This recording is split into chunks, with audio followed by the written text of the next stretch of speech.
बिहार लोकसभा चुनाव का बड़ा बैटल ग्राउंड बनेगा। चुनाव की असली लड़ैया बिहार में ही होगी।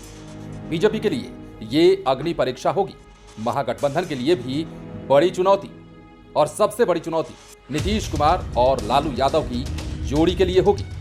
ये कोई सवाल नहीं, बल्कि पॉलिटिकल एक्सपर्ट इसे मानने लगे हैं, और यही कारण है कि बीजेपी के चाणक्य समझे जाने वाले अमित शाह लगातार बिहार दौरे पर आ रहे हैं, और नवादा के कार्यक्रम में उन्होंने अपना अगला दौरा भी फाइनल कर लिया।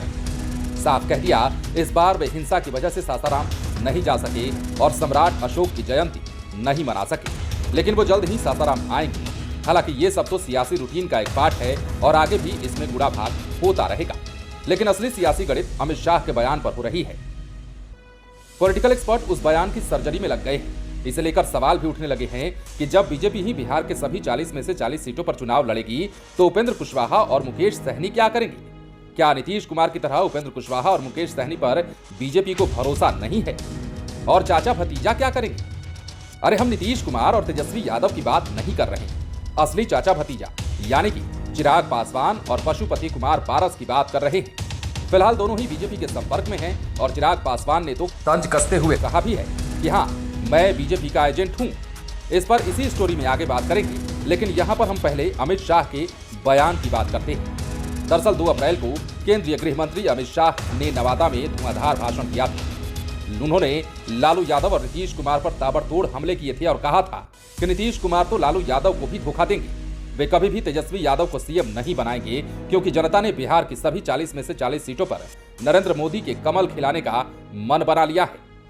यहां सभी 40 में से 40 सीटों पर बीजेपी जीतेगी। ऐसे में नीतीश कुमार न तो कभी प्रधानमंत्री बनेंगे और ना वो तेजस्वी यादव को सीएम बनने देंगे। उन्होंने तो यहां तक कह दिया कि नवादा में भी 2024 में कमल ही खिलेगा। पहले आपको सुनाते हैं अमित शाह लोकसभा चुनाव में 40 सीटों को लेकर क्या बोल रहे हैं। एक व्यक्ति को प्रधानमंत्री बनना है और लालू जी के बेटे को मुख्यमंत्री बनना है। इसमें बिहार की जनता को पीस रहे हैं। मैं आज लालू जी को भी कहने आया हूं, लालू जी, नीतीश बाबू को आप जानते हो, प्रधानमंत्री वो बनने से रहे, वहां जगह खाली नहीं है। देश की जनता ने तय किया है, तीसरी बार भी नरेंद्र मोदी जी प्रधानमंत्री बनने वाले हैं। और अगर मोदी जी प्रधानमंत्री बने तो नीतीश बाबू कभी आपके बेटे को मुख्यमंत्री नहीं बनाएंगे।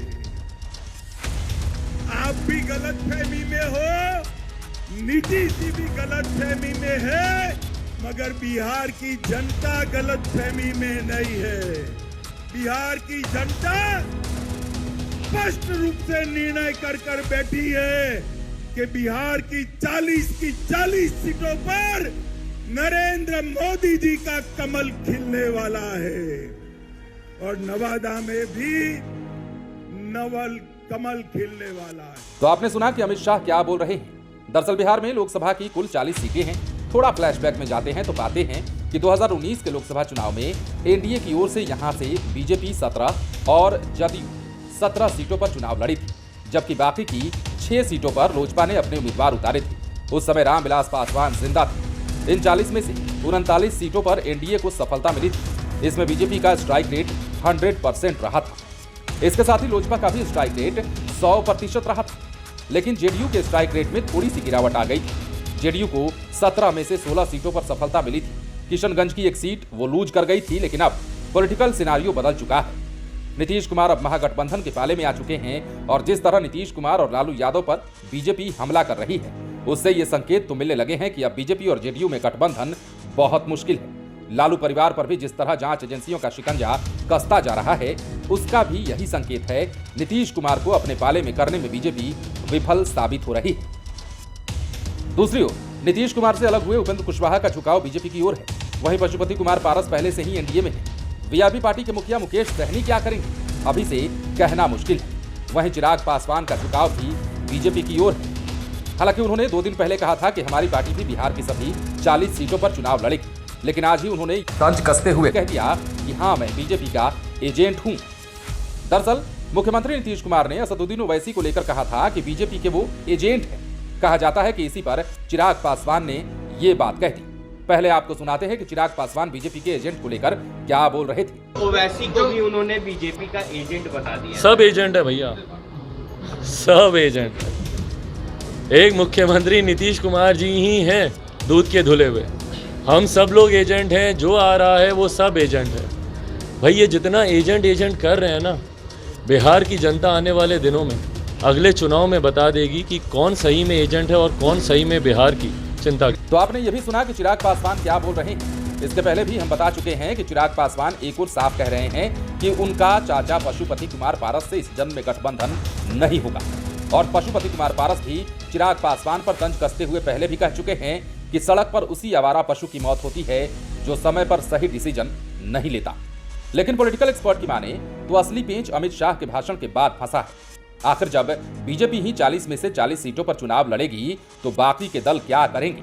पॉलिटिकल एक्सपर्ट इसके पीछे यही तर्क देते हैं कि संभव है कि इस बार बीजेपी के ही बैनर तले सभी दल चुनाव लड़े। कुछ इसी कोशिश में बीजेपी लगी हो।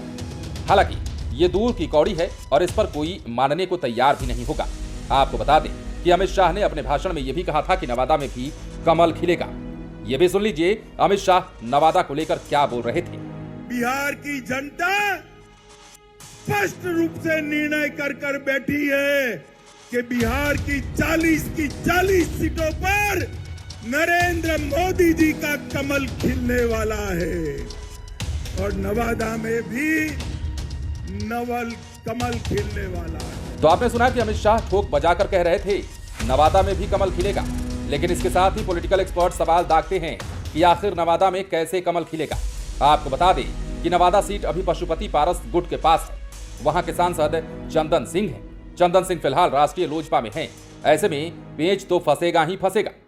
फिर सवाल यह भी है कि उपेंद्र कुशवाहा की पार्टी क्या करेगी।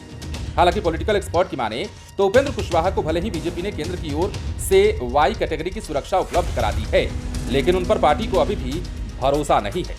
यही कारण है बीजेपी ने प्रदेश की कमान सम्राट चौधरी को सौंप दी और जिस तरह उनका पटना में स्वागत किया गया और अमित शाह ने नवादा में संबोधित किया, उससे साफ संकेत मिल रहे हैं कि सम्राट चौधरी बिहार में बीजेपी के सीएम फेस भी हो सकते हैं। पॉलिटिकल एक्सपर्ट की माने तो बीजेपी भले ही पूरे जोर शोर से चुनावी ताल ठोक रही है और वो 2024 में 40 सीट जीतने की बात कह रही है। साथ ही 2025 में अपने दम पर बिहार में सत्ता पर कब्जा जमाने की दावा भी कर रही है। लेकिन सभी दलों को एकजुट करना उसके लिए बड़ी चुनौती भी होगी। जिस तरह महागठबंधन में नीतीश कुमार के लिए विपक्ष को एकजुट करना तराजू पर मेंढक तौलने के बराबर है, ठीक कुछ उसी प्रकार की चुनौती बीजेपी के लिए भी है। उपेंद्र कुशवाहा को वो मनाएंगे तो मुकेश सहनी रूठ जाएंगे। पशुपति कुमार पारस पर फोकस करेंगे तो चिराग पासवान बिदक जाएंगे। बहरहाल अमित शाह के बयान पर एनडीए के घटक दल से लेकर बीजेपी के संपर्क में रहने वाली पार्टियां अब तक कुछ भी नहीं बोली हैं। लेकिन इस 40 के गणित में फिलहाल सभी उलझे हुए हैं। लाइव सिटीज के लिए पटना से राजेश ठाकुर की रिपोर्ट।